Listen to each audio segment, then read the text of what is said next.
तो गाइज आज की इस वीडियो में मैं आपको बताऊंगा कि अगर आप विंडोज 10 Paint अगर आप यूज कर रहे हो और आप उसके कोटाना को आप डिसेबल करना चाहते हो तो आप उसे कैसे डिसेबल कर सकते हैं।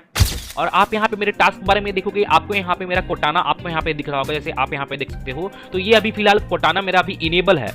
अब आपको करना ये है कि आपको इसे डिसेबल करने के लिए अपने विंडोज के स्टार्ट मेन्यू में जाना है।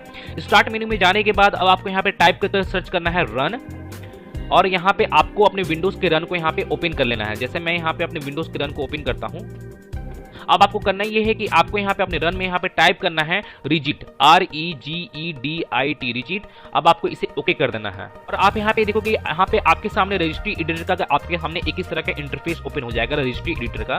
तो आपको करना ये है कि आपको यहाँ पे लेफ्ट साइड की ओर आप यहाँ पे देखोगे, यहाँ पे राइट साइड है और यहाँ पे लेफ्ट साइड है। तो आपको यहाँ पे लेफ्ट साइड की ओर थर्ड नंबर ऑप्शन आपको यहाँ पे दिख रहा होगा एच की लोकल मशीन का। तो आपको इसे एक्सपेंड करना है। इसे एक्सपेंड करने के बाद और आप यहाँ पे देखोगे, यहाँ पे आपको सॉफ्टवेयर का भी आपको यहाँ पे ऑप्शन देखने को मिलेगा। तो आपको इसे भी एक्सपेंड करना है। इसे एक्सपेंड करने के बाद अब आपको करना ये है कि आपको यहाँ पे पॉलिसी वाले ऑप्शन को यहाँ पे फाइंड करना है। जैसे आप यहाँ पे देखोगे, यहाँ पे मेरा पॉलिसी वाला आपको यहाँ पे ऑप्शन दिख रहा होगा पॉलिसीज का। तो आपको इसे भी एक्सपेंड करना है। एक्सपेंड करने के बाद और आप यहाँ पे देखोगे, यहाँ पे माइक्रोसॉफ्ट का आपको यहाँ पे एक ऑप्शन देखने को मिलेगा। तो आपको भी इसे भी एक्सपेंड करना है। और एक्सपेंड करने के बाद और आप यहाँ पे देखोगे, यहाँ पे आपको विंडोज का ऑप्शन आपको यहाँ पे दिख रहा होगा। तो आपको इसे भी एक्सपेंड कर लेना है।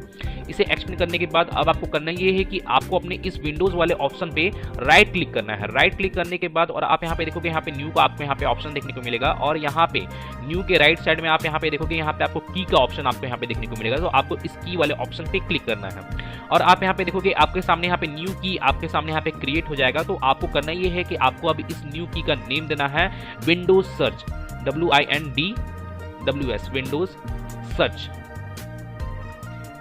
SEARCH सर्च, विंडोज सर्च आपको यहाँ पे टाइप करना है और यहाँ पे आपको इंटरफेस कर देना है। और आपके सामने यहाँ पे न्यू की यहाँ पे क्रिएट हो चुका है विंडोज सर्च के नेम से। अब आपको करना ये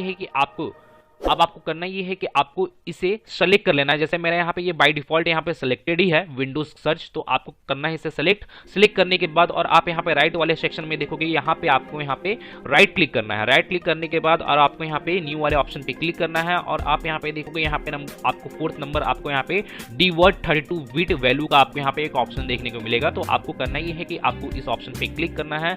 इस ऑप्शन पे क्लिक करने के बाद और आपके सामने एक यहाँ पे फाइल क्रिएट हो जाएगा रजिस्ट्री DWORD का। तो आपको यहाँ पे करना ये है कि आपको इस फाइल को रीनेम करना है। मैंने यहाँ पे आपको इस फाइल का नेम देना है एलो कोटाना। जैसे मैं यहाँ पे इस फाइल का नेम दे देता हूँ एलो कोटाना। और आपको मैं बता दूं कि यहाँ पे आपको स्पेस यूज नहीं करना है। एलो कोटाना के बीच में आपको यहाँ पे स्पेस यूज नहीं करना है, मैं आपको बता दे रहा हूँ। तो यहाँ पे मैं एलो कोटाना लिखता हूँ, एलो कोटाना। जैसे आप यहाँ पे देख सकते हो, यहाँ पे मैंने कोई भी स्पेस यहाँ पे यूज नहीं किया है। तो आपको भी यहाँ पे स्पेस यूज नहीं करना है। अब आपको यहाँ पे टाइप करने के बाद अब आपको यहाँ पे इंटर प्रेस करना है। इंटर प्रेस करने के बाद अब आपको करना ये है कि आपको इस एलो कोटाना वाले ऑप्शन पे राइट क्लिक करना है और आप यहाँ पे देखोगे, आपके सामने यहाँ पे मॉडिफाई का ऑप्शन आपको यहाँ पे शो हो रहा होगा। तो आपको इस मॉडिफाई वाले ऑप्शन पे क्लिक करना है। मॉडिफाई वाले ऑप्शन पे क्लिक करने के बाद और आपके सामने कुछ इस तरह का पॉपअप शो हो जाएगा। अब आपको करना ये है कि जैसे आप यहाँ पे देखोगे, यहाँ पे वैल्यू डाटा आपको यहाँ पे शो हो रहा होगा। तो आपको यहाँ पे इस वैल्यू डाटा में यहाँ पे आपको टाइप करना है 0। अगर बाय द वे यहाँ पे कोई अदर वैल्यू यहाँ पे बाय डिफॉल्ट यहाँ पे है, जैसे फॉर एग्जांपल 0 के अलावा कोई भी अदर वैल्यू है, तो आपको करना ये है कि आपको यहाँ पे 0 ही टाइप कर लेना है। 0 टाइप कर लेने के बाद अब आपको इसे ओके करना है।